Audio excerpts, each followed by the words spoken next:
right? Because we've got guest speakers coming on that are going to teach us about herbs for hemorrhage and are going to teach us really in depth about pharmaceuticals for hemorrhage, right? Just for an example, because there's sides to all of it. And I believe that our most well-rounded midwives are ones that aren't practicing with one hand tied behind their back of, well, I'm wearing my traditional hat, so I have to come with a drum, and there's no way I can have Pitocin in my bag. Because that's not true, especially if you're thinking like, I want to practice like the grand midwives. Many of them had their felony bags, right? Because that was just, you were thankful for the tool. You were wise and competent in the tool. You respected the tool and you were really discerning with it. You weren't jumping the gun, using it out of fear. And we're human. So yes, there were scenarios where they were doing that, of course. But the heart and the intention behind it was, we're respectful of it. This is the Earthbound Parenting Podcast, where we discuss all things pregnancy, birth, postpartum, partnership, parenting, and how to take radical responsibility in each one. Being earthbound is a wild adventure, so allow me to be your guide. I'm your hostess, Chaya, traditionally trained birth guardian, birth educator, and mother of 4 unassisted home-birthed boys. Today, I have the privilege of sharing with you a conversation that I had with Alisha Meyer, a friend of mine, but more than that, she is a sister in the birth world and a future wise elder. She is doing amazing work with her community birth school, Matriz Weavers, and that's what we talk about. So I don't want to give away too much. So without further ado, here's our conversation.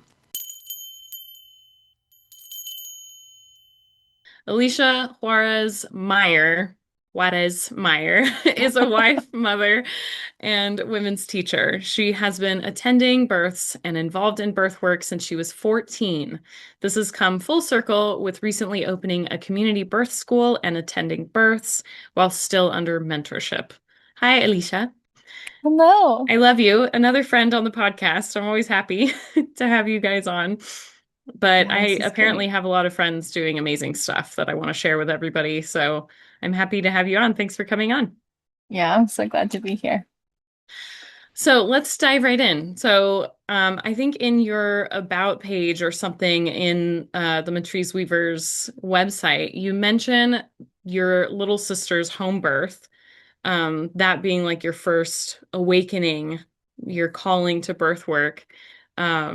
And then mentorship after that. So like how did those experiences, how did you decide to move into mentorship after that? Like how did your path take you to where you are now? So my mom had 3 really uneventful, precipitous births, all hospital births. And by the time she got pregnant with her 4th, she had said, like, I don't really need what they have to offer, right? And so through our church, she had found a midwife that other women had used, and so connected really well with her. And all through her pregnancy and through her birth, I was present.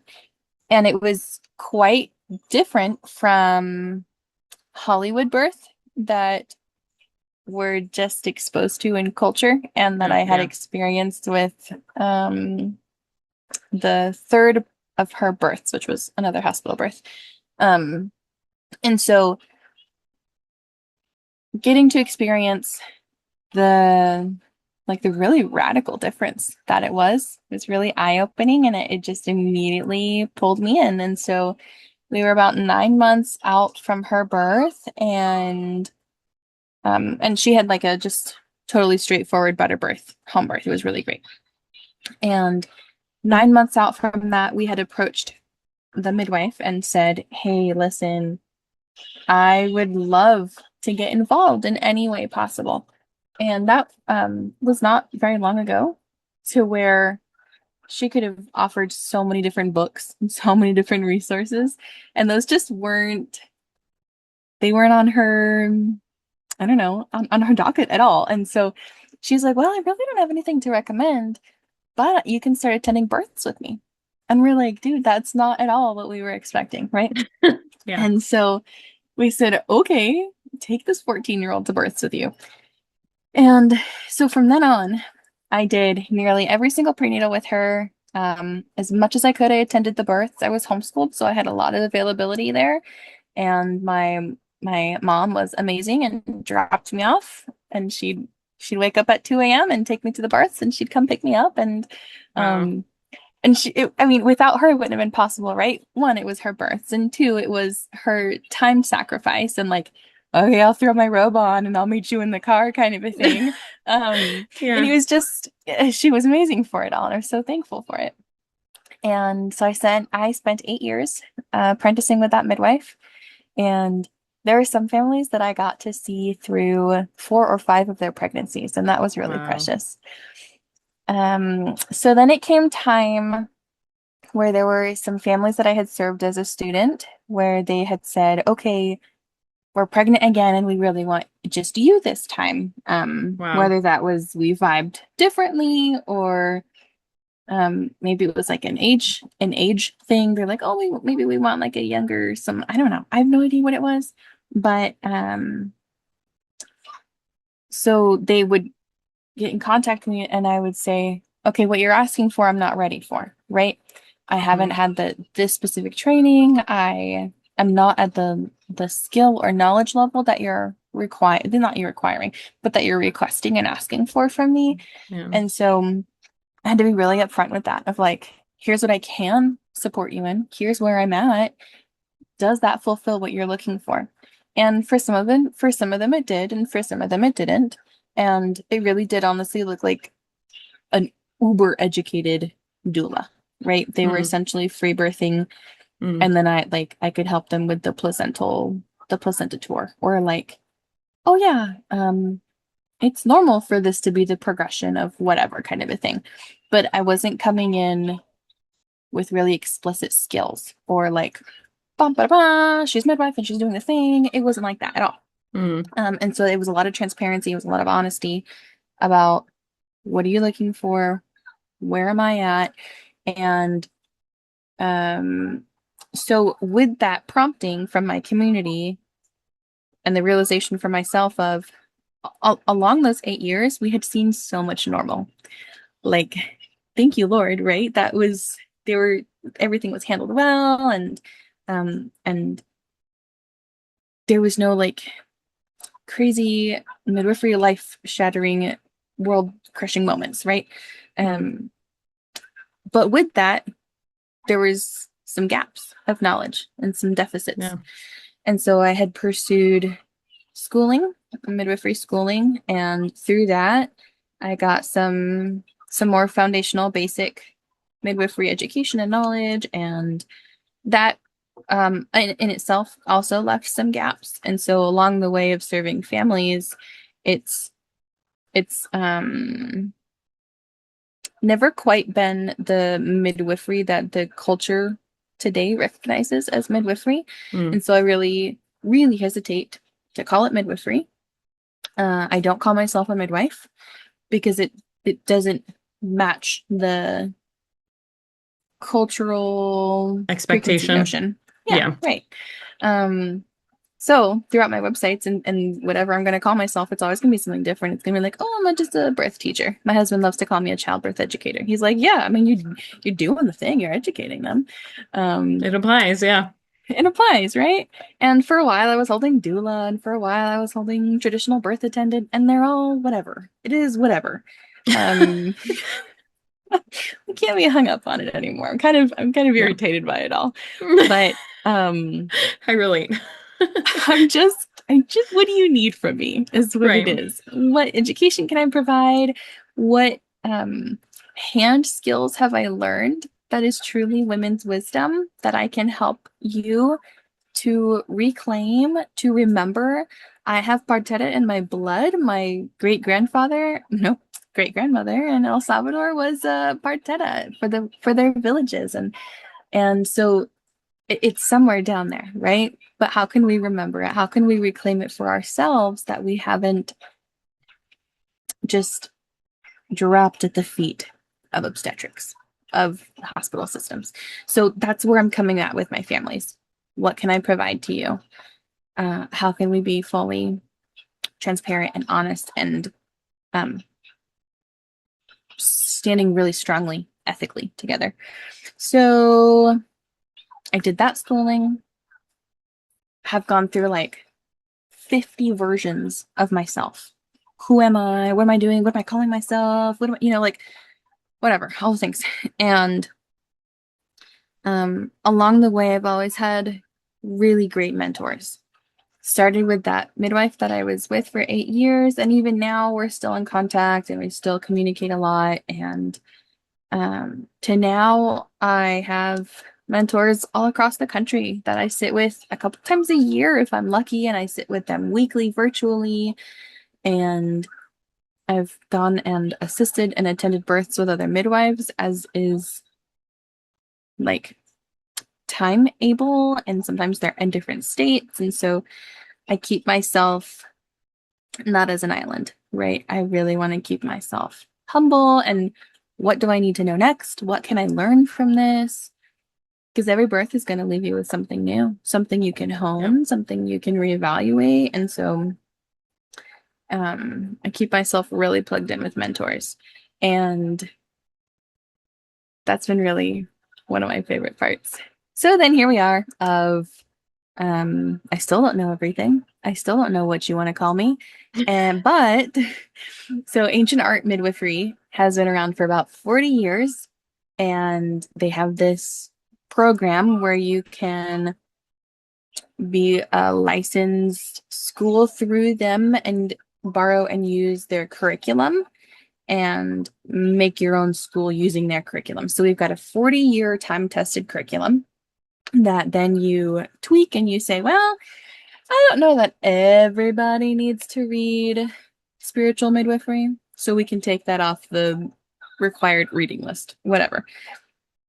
And so we make it our own, and I bring in guest speakers, and so I'm including parts of what were my favorite from my midwifery school experience, and then now I'm bringing it in here and putting it my own flavor on it. It's been fun. And that is matrizweavers. Yeah, that's what it is. That's amazing.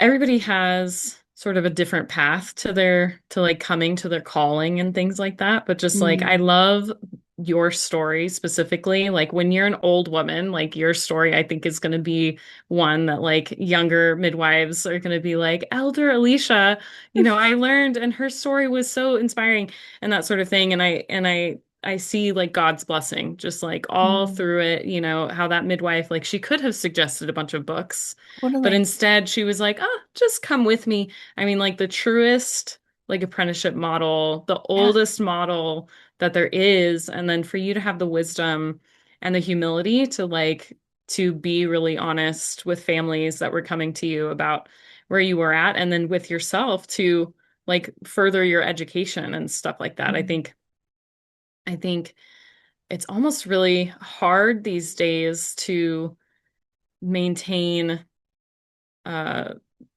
honesty and like authenticity and humility around a lot of that stuff because so much of society, there's so much pressure to like Mm-hmm. know all the things, especially in like the birth world, Mm-hmm. because I think of that study, I think I heard it from Dr. Stu, where he talks about the study of they did this survey or something um, where it was like a bunch of like hundreds of people went to a doctor that spent 30 minutes with them and was like listening and suggested some lifestyle changes.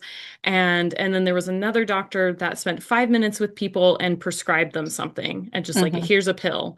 Mm-hmm. And those people on either side were surveyed who seemed like they knew more, who like higher satisfaction, whatever.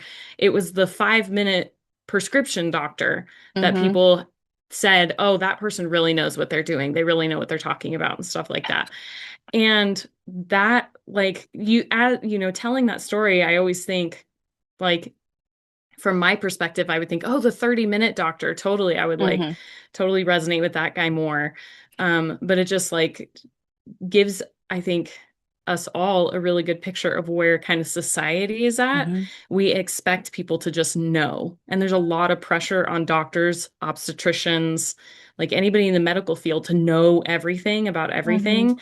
And and that's just not the reality for midwifery. And that's not the reality for um really the birth world, especially the Yeah. natural. I mean, for the birth world in general, but like especially when we're talking about community-based birth and that sort of thing, like staying humble and always being willing to learn more Mhm. and um that sort of thing is like it takes a lot because again, there's those society pressures that expect us to know everything and to just like stay where we are. Just like here we They're are, we've different landed. perspectives, right? Yeah. Different Yeah. perspectives of well, this is the pedestal that we've put medical professionals on. Right. And there are several, if not most, midwives are considering themselves medical professionals, medical providers, et cetera, et cetera. And so that is an expectation that I can't speak for anyone on if they want that or if they want to Right. um, continue holding that. I really don't care because you've got those people that said, yeah, actually, I did feel really taken care of by the guy who spent 5 minutes with me and gave me the prescription. Yep. Okay, great. Because you're now being served really well by that person. That's the flavor that you wanted. So now Right. you've got a midwife that maybe she has more of a management or a more hands-on model, right? Perfect. I don't really love pistachio ice cream. Some people do, right? Yep. And some Yep. people, and I don't want to necessarily be like, oh, hands-on, hands-off, midwife, midwife. I don't want to do that. But there's maybe someone that uses more discernment, maybe someone that uses more routine and protocol, and those are filling different gaps.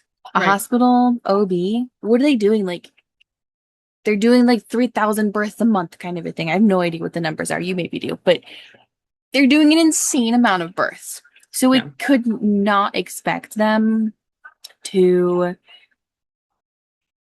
have the time and even the mental and emotional capacity to do this really slow discerning individualized care.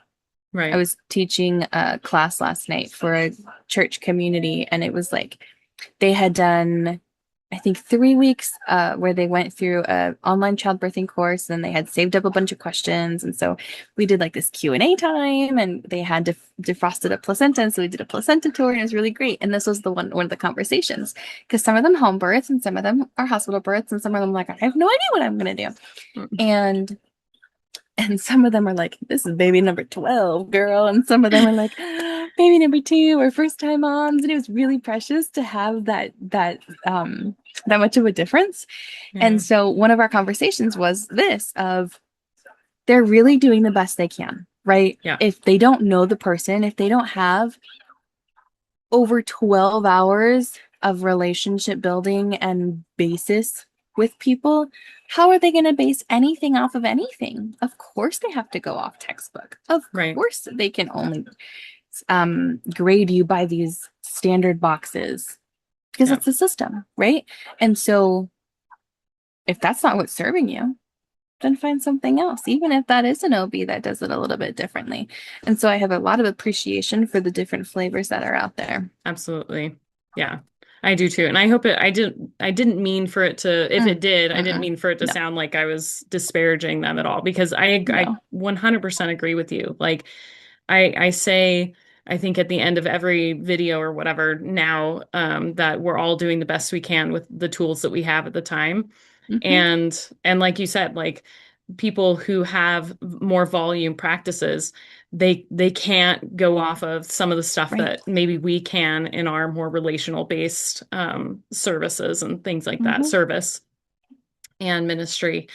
Um, and but I think it's not really a but. It's a separate point. I don't want it to sound like I'm like, that's cool, but it's like I love you, but no, that's not what I mean. But I have a lot of respect for them. And I think it can be really easy for people, actually, this does tie in for people like us who are more relational based, um, to sort of sit back, rest on our laurels of, I know how to talk to somebody. I know how to Mm, like, oh, like birth, it's totally normal, totally natural. As long as you do XYZ, it's always going to be perfect, right? That we can mm, fall into that mentality really mhm. easily. And I think it does take some work to make sure that we're not falling into that trap. That's a And really broadening of a perspective, right? We could say, oh, well, if only you had listened to heart tones, or if only yeah, you had just let the placenta do its thing. yeah, That's not the case all the time. right, That's the same exact train of thinking. right. And it's dangerous also. Yeah, Tools are tools and they are appropriate in certain absolutely. scenarios. Absolutely. Are you a mom wanting to get stronger and more resilient, but aren't sure where to start? Don't worry, BirthFit has your back. Side. BirthFit offers efficient, intentional movement and fitness training for women in their preconception, pregnancy, or postpartum seasons. Get 20% off any BirthFit program you purchase from their website when you use code Chaya. Support your body so your body can support you and this new phase of motherhood. Go check them out today. Yes, so that brings me to like the heart of Matriz weavers. Mm, What would you say is the heart of that, and what is this women's wisdom that you're wanting to reclaim or pass on mm, in this mhm. in this work that you're doing with Matriz weavers? Actually, first, before you answer that, explain, because we've been talking about it, but we haven't actually explained to anybody what it is. So could you briefly explain what Matriz Weavers Okay. is, and then share the heart and this wisdom that you're wanting to pass down? So it is a traditional midwifery school. And in that, it's not just for creating traditional midwives. It's not just for someone who's already practicing in this quote unquote traditional way, but it's for anyone that's seeking um, not necessarily even self-regulation, but that's seeking this really slow, discerning, see it from all viewpoints, right? Because Mm, we've got guest speakers coming on that are going to teach us about herbs for hemorrhage and are going to teach us really in depth about pharmaceuticals for hemorrhage, right? mm, Just for an example, because there's sides to all of it. And I believe that our most well-rounded midwives are ones that aren't practicing with one hand tied behind their back of, well, I'm wearing my traditional hat, so I have to come with a drum, and there's no way I can have Pitocin in my bag. Because that's not true, especially if you're thinking like, I want to practice like the grand midwives. Okay, well, they would tell you that if they could have gotten their hands on pit, on miso, on whatever, that they would have. And many of them had their felony bags, right? Because that was just, you were thankful for the tool. You were wise and competent in the tool. You respected the tool and you were really discerning with it. You weren't jumping the gun, using it out of fear. And we're human. So, yes, there were scenarios where they were doing that, of course. But the heart and the intention behind it was we're respectful of it. We know it really well. We're not doing things because I heard this thing was really cool. We're not doing things because, oh, well, so and so carries that. And she said, I'm just going to use it like this. So let me use it a couple times like that. And then maybe I can make my own way with it. That's not how it was. It was apprenticeship based. You get to know how does someone talk about death in a consultation? mm, No one's talking about that. So that feels really taboo and like mind-boggling. How on earth could you do that? It really just takes hearing someone do it a couple times. And then you start to formulate your own language around it. Or how do I get,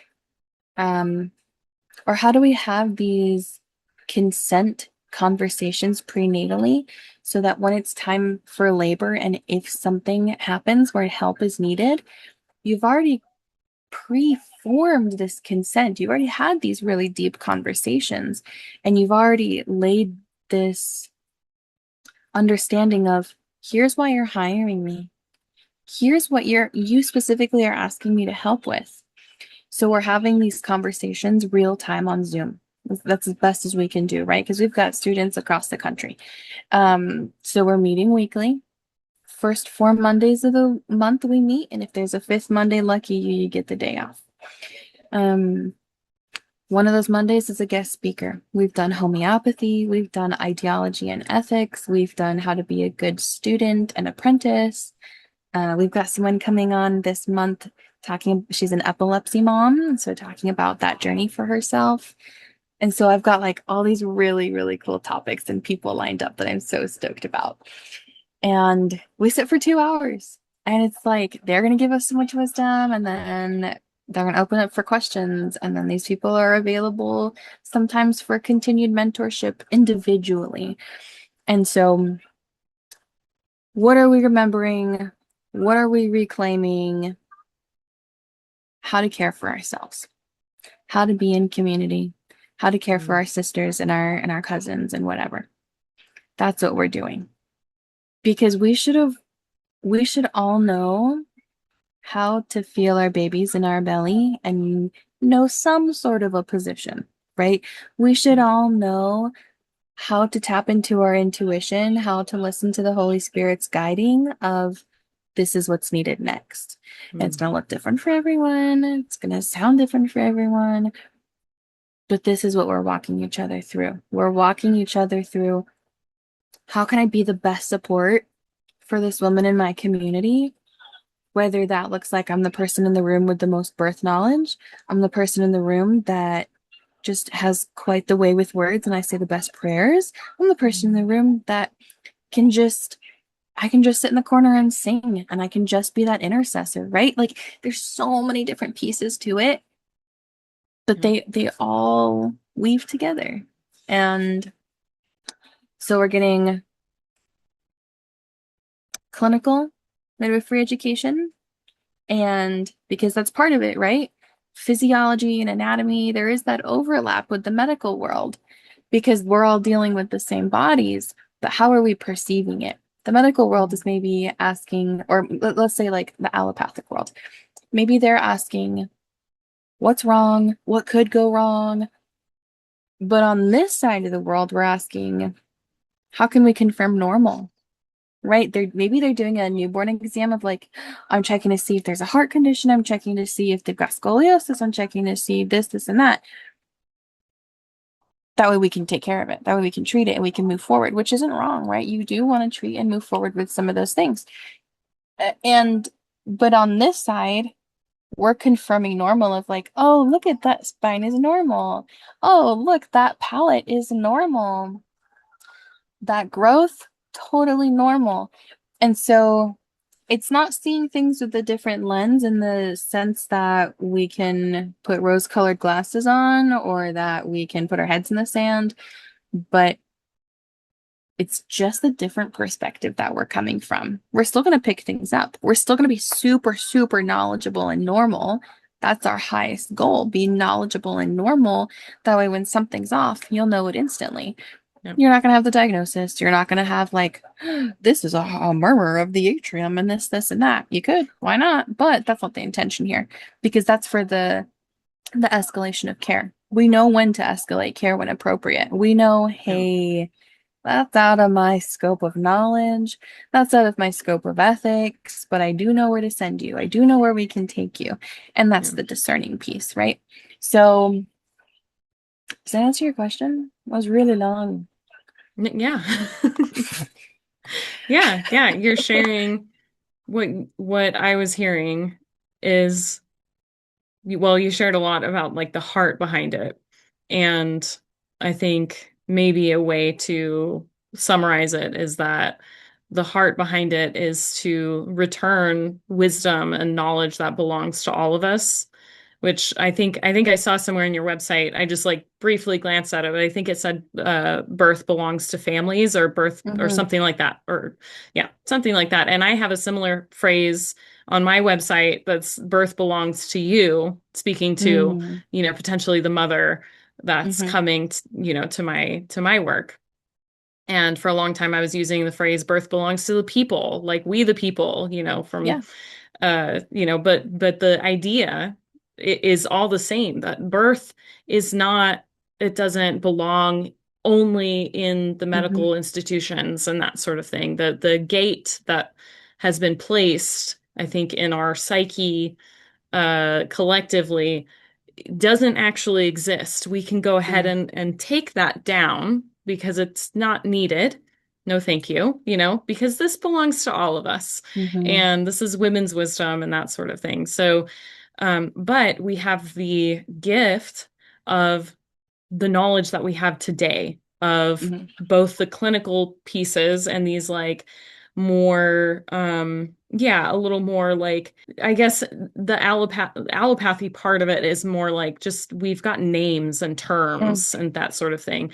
And then we do have like methods that we wouldn't have had centuries Mm-hmm. ago, kind of Mm-hmm. thing. So we've got the gift of those tools of today, and we have the gift of those ancient tools from centuries ago.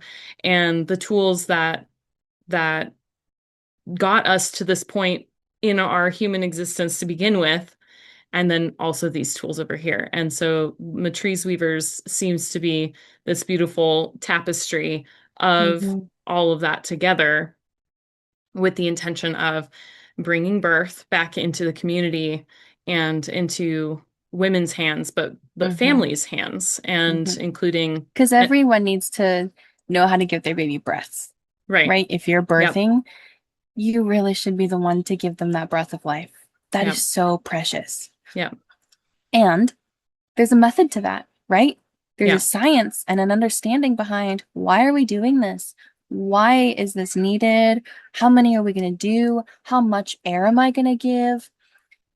And I think that's where midwives and birth workers can bridge the gap, right? Yeah. Not everyone has to know shoulder dystocia in and out and all the things, Yeah. or in and outs of doing full on resuscitation for a baby. The midwife should, though. The birth keeper should. Yeah. That way she can then educate and guide and walk those families through.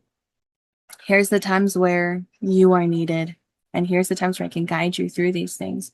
And so we're really passionately making skilled, competent, ethical midwives, right? Yeah. We don't want you going out there feeling like you're floundering, like, I don't know what a CBC means and I don't know how to pull it. Okay, well, let's get really practical. What does that look like? We have conversations about licensure. You could finish this curriculum and I think the school with the curriculum has an over 90% NARM pass rate. So you're not like, I'm just knowing how to bang a good drum. No. You're knowing the things. And Yeah. also we've got this really precious anecdotal knowledge that's been passed down. No one's going to be researching and peer reviewing the things that don't benefit the system, that don't have a monetary benefit. But we can know that cotton root bark or motherwort, they work so well for a bleed. But there's never going to be peer review. They're never going to be Yeah. studied. So if we were only to ever have this evidence-based school, we would be missing so much of the gift and the art that is midwifery. Midwifery is an art of several mediums, right? Yeah. Yeah. Yeah. Yeah. It's your I have an offering that is meant to bring back some of these like Yes, common skills to exactly. families. Um, and I think I want to just differentiate that Matriz Weavers really is for like someone who's meant to be like the specialist. Hmm. And that's something that I like to say too, because I think in the natural birth world, and especially you and I both, you've had an unassisted birth, right? Hmm. I think that's right. Yeah, okay, just remembering that correctly. And I've had unassisted births, and I think in that Hmm. world, It can be like Muddy. yes, and I Yeah. think midwives and like birth workers with skills can kind of be treated like, oh, those are people that are trying to control, and those are not good people. We can't have a Mm-hmm. properly sovereign birth or sovereign experience with somebody like that in our space. And I push back on that a little bit because I think including knowledge that belongs to the community, there's always been a specialist. Mm-hmm. And that is the person that you would want to have, like you were talking about, those special skills, knowing the nuance that's like way out in Yeah. left field and right Right. field and way down there. Like families historically have had this circle of knowledge, and then there's been the wise woman, the Mm-hmm. village wise woman, the village midwife, who's had all like a lot more because she's the Mm-hmm. one that's getting a lot more of the experience and learning those things like you learn from every single birth. And then again, Well, like what think we were of it talking like about. an herbalist, right? Um, Right. we can know the things for stomachache, we can know the things for um congestion, herbs for sleep, herbs for wounds. We can know all these things. That's super easily learned and applied. Yeah. But then you've got those ones that are totally out of left field. Oh, arthritis. Oh, I don't even know what else. Someone's got lupus. Yes. Well, not everyone's going to deal with those things on an everyday Yeah. basis. But a midwife or someone that is just totally enthralled in birth, they're going to be seeing so much of this. So they're going to Yeah. be seeing those tiny little nuanced pieces or those like tiny little branches that just go off that not every birthing family has to have a knowledge about, right? Right. Right. In order to birth, you don't have to have midwifery education. Right. But in order to have midwifery education, you do have to know birth, right? You don't have Right. to have birthed, but you do have So to well said. know birth. Yeah. There's overlap, but not in the vice versa, Right. you know? Yeah. Yeah. So So we are I, creating midwives. I don't yeah. care if you call yourself a midwife after this or not. I do care if you're being honest, transparent, and Yeah. if you only have two births under your belt as primary and someone wants to hire you and you've told them all the options of flying someone else in, of you could free birth, here's different educations, we could go do this education together. I don't care because first and foremost, I do think families have autonomy and their autonomy should be respected. And also, you have an ethical responsibility to those families Yeah. of being honest. Where am I? Have I never seen a breech baby and your baby's breech, but I'm the only person that is willing to attend you? Okay, I can't say anything about that, but I can say they better know you don't have any breech experience. They better know, yes, I Yeah. do have 60 hours of Breach Without Borders, and that's the extent of it. Yeah. Let them make that decision as long as they have all these sides. Yeah. Yeah. And And I that's think that takes a really strong like peer community too of like, I need someone to tell me when I'm wrong. I need someone to check me of like, don't be that island. Be checkable. yeah. Yeah. Well, staying humble, like what we were talking about Yeah. earlier, staying humble about where you're at. Because like what we were talking about earlier, there will be families that are like, you know what? I just really want you in my Hmm. space. And yes, thank you for telling me, but I'm okay with a Hmm. lack of education on this, on XYZ or whatever. Hmm. Because this is like, there's something more going on, and I want you in my space. And then there will be the families that again are like, oh, actually, yeah, I thought about it and I actually do want somebody that's Yeah. got, whatever.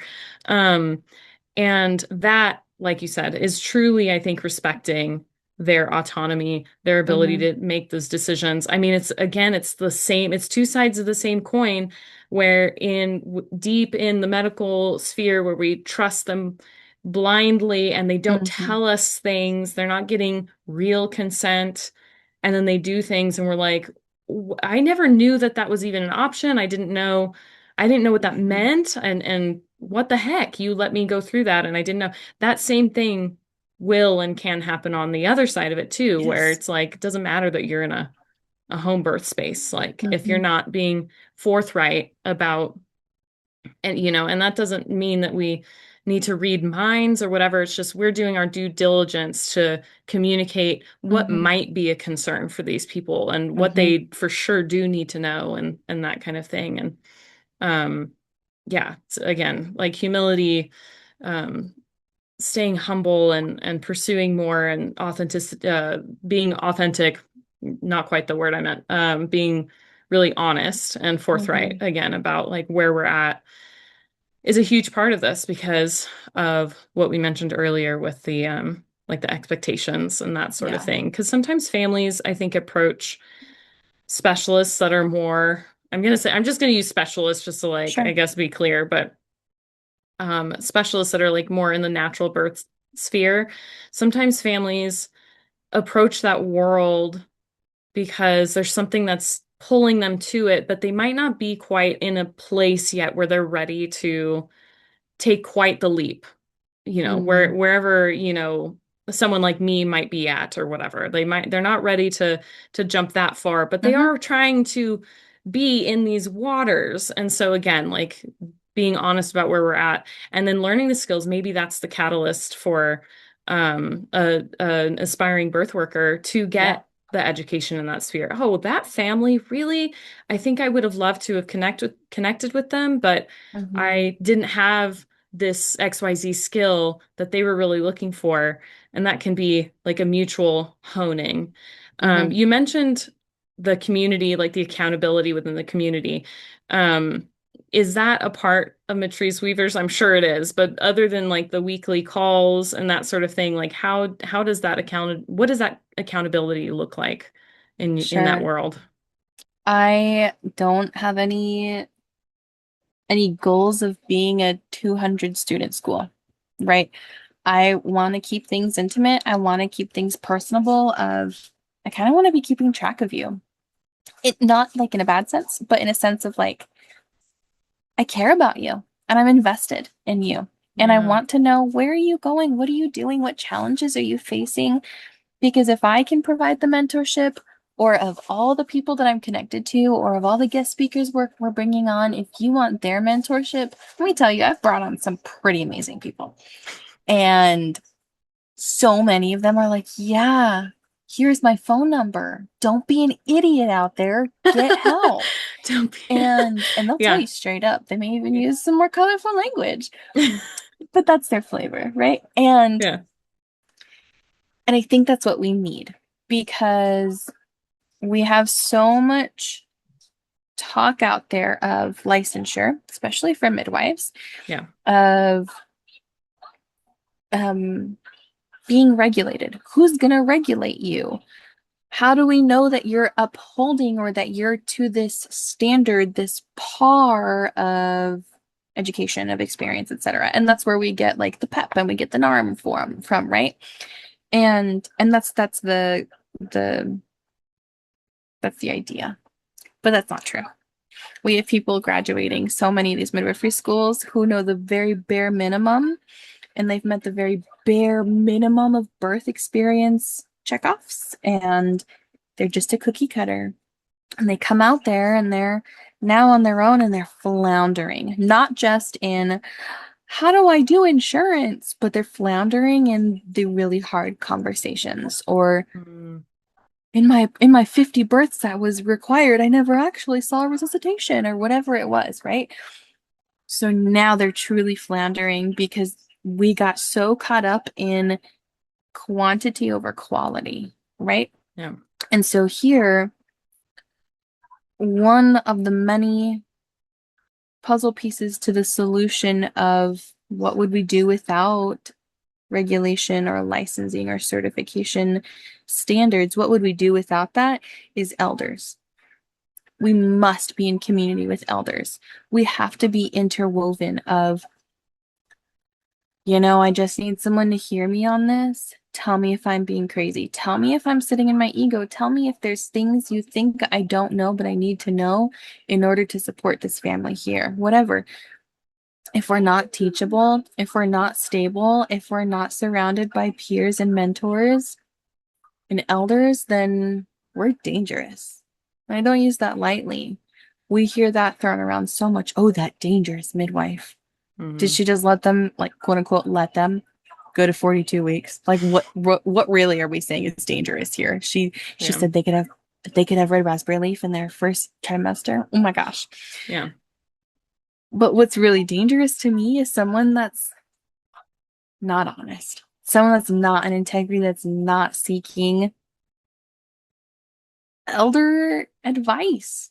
That's what we truly need, because it used to be you apprentice, you learn the things from her. She tells you you're ready, not I've met these check boxes, this arbitrary number. Where do we even get this? I don't know. We've met this arbitrary number, and then now I can go do the thing.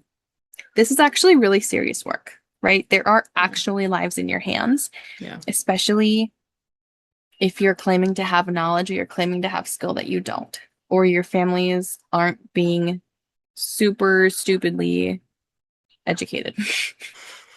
And so, Unnecessarily, yeah, unnecessary levels of yeah, education. Yeah. right, right. Yeah. And so, um, how does that look? That's about how it looks in Matriz Weavers. You have these opportunities to reach out individually and seek mentorship. And then there's opportunities to be mentored by me. Um, when we come on for our weekly Zoom calls, we walk through a presentation and we have topics that we're trekking through. But then past the recording session, then we can have this really honest talking mentorship time of like, hey, I've got this going on, or hey, I just did this birth and I really want to pick your brain about it. Absolutely. And so we can do that. You can stay on if you want. We can sort things out, right? I don't want people out there floundering. Yeah. Outside of that, there's nothing formal. Like there's no formal sign up for this mentorship group, whatever.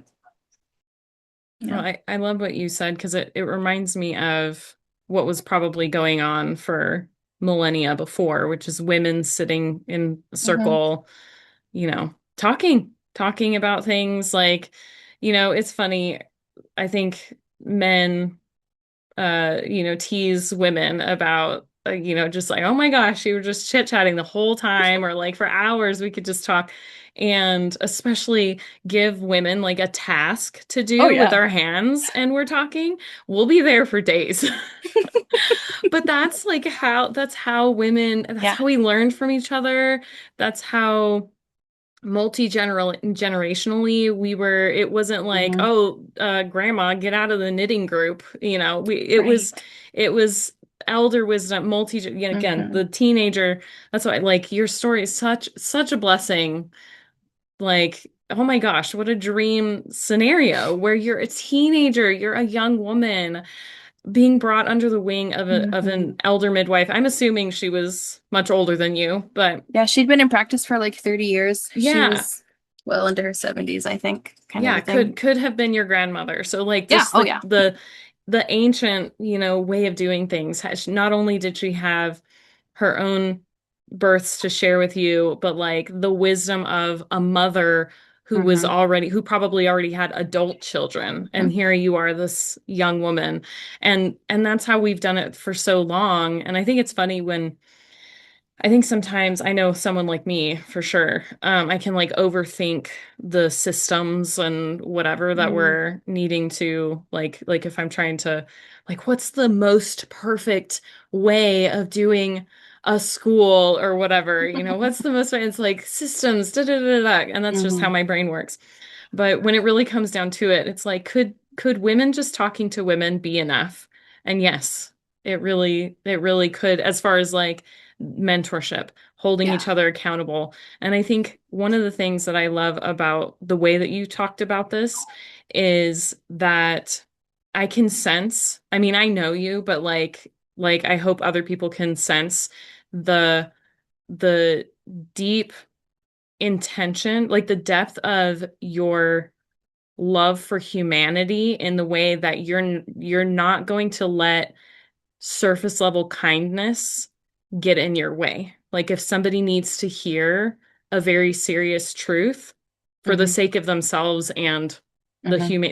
their community around them, you're going to tell them. And I think people communicated like that a lot more readily back in the day or something. And I think Well, some because we were all cultures, invested in each other, yes, right? it You yes, it respected mattered. what your elders had to say. Yeah. And You, we were the community that yeah, was going to be affected by that. Yes, yeah. the elder respect, that's sort of been lost, and I think it's being recovered, thank God. Hmm. Um, and there are some cultures who have held on to that pretty Hmm. well.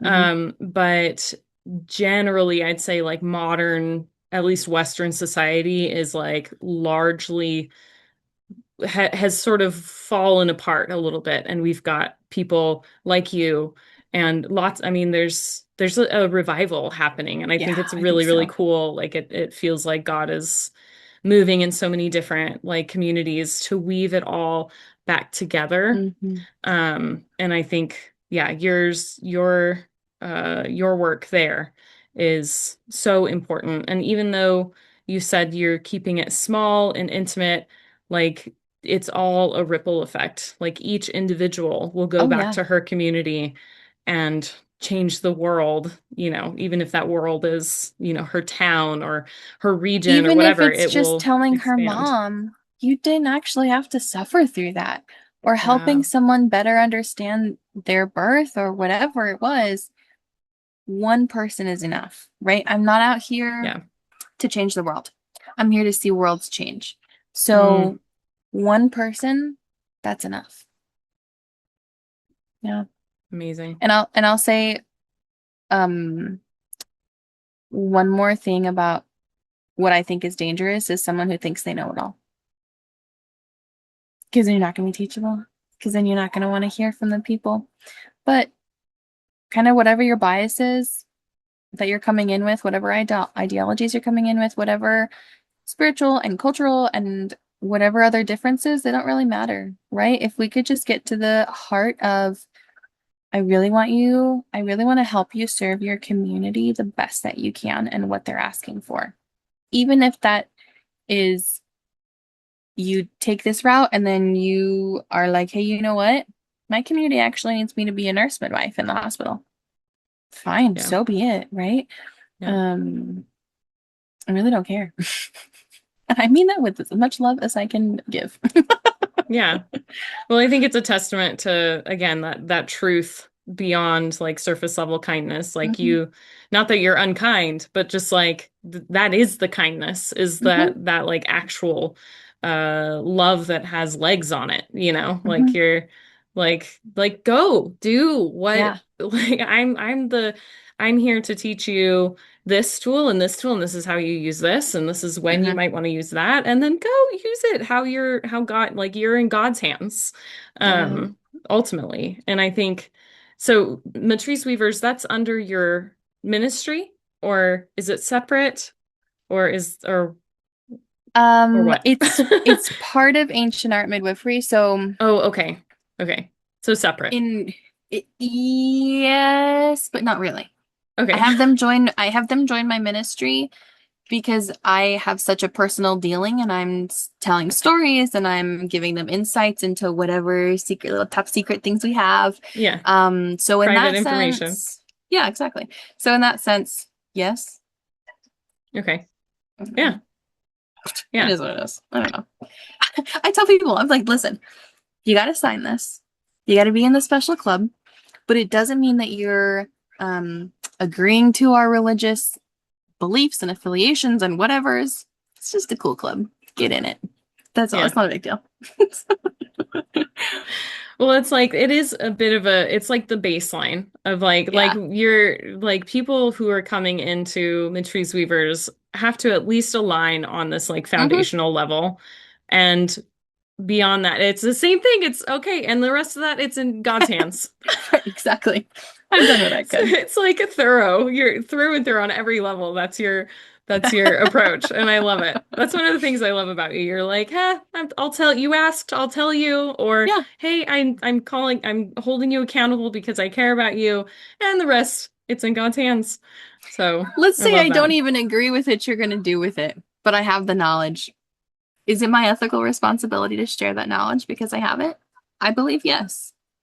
I can't Mm, control what you're going to do with it. I yeah, can't control with none of it, right? I can't control what you're going to do with a car, but am I going to help you? Like, hey, that was a stop sign. You should have stopped at that. Yeah, that's just where we're at. Yeah. So, yeah. I like that analogy a bit better. Sometimes I use like, if I see somebody running, like careening towards a cliff, I'm going to be like, hey, there's a cliff there. You might want to slow down. And if they just like, I'm going to run anyway. All right, well, there you go. It's between you and God. You're about to get real closer too. It's not a big difference. Yeah. Well, we talked a lot, and I could talk to you more about this because I know that we align on so many levels and like we could just go like pick any one of those little branches that we started to talk about. I know. And just like go on forever. But we got to end this. And I hope that people got a little taste of what it would be like to be in your sphere in Matriz Weavers, like getting a feel for what that environment would be like, what they'd be getting out of it. So tell people like how if this is sounding really interesting to them, this is calling to them, what should be their next step? So, lots more information and applications are on matrizweavers.com. Kind of looks like it's Matrix essentially, but instead of an X, it's a Z. And Instagram is the same, Matriz Weavers. Me personally, I'm birth cultivated everywhere. My podcast, my it's not even a personal page, but it's got more of my face on it on Instagram. And I'm easily contacted there. And then you could do the contact information on the website, whatever you want. But application would be the next step. Okay, on Matriz Weavers.